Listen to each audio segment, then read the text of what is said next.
Hey YouTube, it's Justin, aka Demonic Sweaters, here with another Secrets of the Alesis Nitro Mesh module. Anyway, this video is part 2 of this video series. Part 1 was about how you can use dual zone pads on all of the tom inputs on the Alesis Nitro Mesh module. But what this video is going to be about is how to use the general MIDI feature of the Alesis Nitro Mesh module. Now, what is general MIDI exactly? What general MIDI is, well, first off, to know what general MIDI is, you have to know what MIDI is. Now, MIDI stands for Musical Instrument Digital Interface, and basically it is a way to transmit musical information across wires. And quite simply, that is how we, basically when you plug in a MIDI controller into a computer with a USB, or even using the old MIDI DIN cables, I think they're called DIN cables, transmit a bunch of data, and then that in turn tells whatever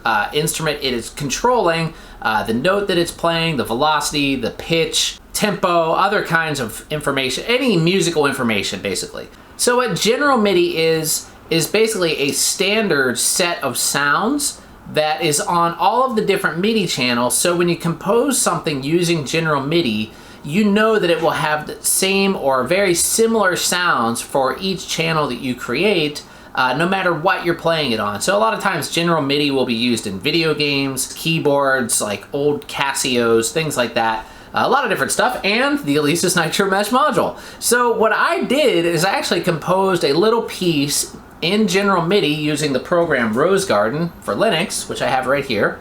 And Rose Garden is actually a perfect program to do this in because it works really well for this type of thing. Rose Garden is great for MIDI hardware and specifically for general MIDI because it's just basically set up to do that right away. All I had to do was select my Alesis Nitro module as the MIDI device in Rose Garden, and then once I created the song, if I play it back, it will control all of the sounds within the Alesis Nitro Mesh module using Rose Garden, and then I can play along to what I created. Now, of course, you could do this with like just regular digital audio workstations. You don't need general MIDI to do it. So why would somebody want to do this? I don't really know. I mean, maybe you have a keyboardist that just wants to bring over a MIDI controller and jam with you, and they could just plug it directly into the module, and you could both wear headphones. But other than that, I don't really know exactly why you would ever use this feature other than what I'm doing right here today. But it is still a pretty cool thing, and I just wanted to try it out and see how it works. And it works really well. I suppose another thing you could do is download a bunch of MIDI files from the internet, you know, of certain songs that you wanted to learn or practice, and then you could basically just mute the drum channel and then play that through the Alesis Nitro Mesh module, and then you could hear it in your headphones and all of that. And that'd be another thing you could do with it. And all I did is I just ran out from the USB on my Alesis Nitro Mesh module. I plugged it into my computer here.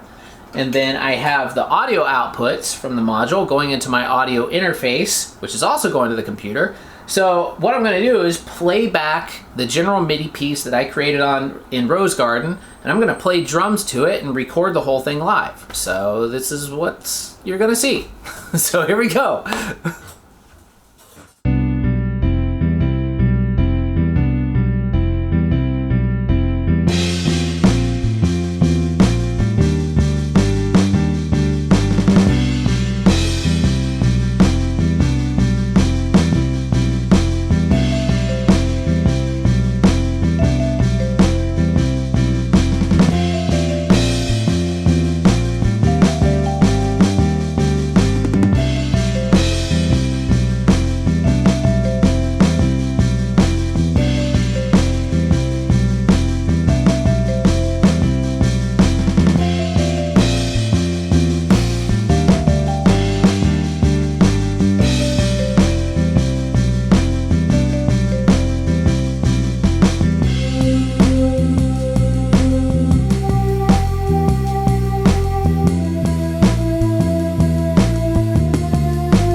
that's all for today's video. Hopefully you guys enjoyed it and you learned something. I don't know if this is useful or not, but it was still a lot of fun to make, and hopefully you guys had fun watching the video. So if you have any questions or comments, feel free to leave them down below. Have you ever used this feature on the Alesis Nitro Mesh? If so, let me know how you use it. I'm curious to know what you guys think about this, and if you think it actually has a purpose or not. So anyway, thanks for watching, everybody. Don't forget to subscribe, click like if you haven't already. Check out the sponsored links down below, because those will help me out to make more content like this in the future. Anyway, thanks for watching, everybody, and have a great day.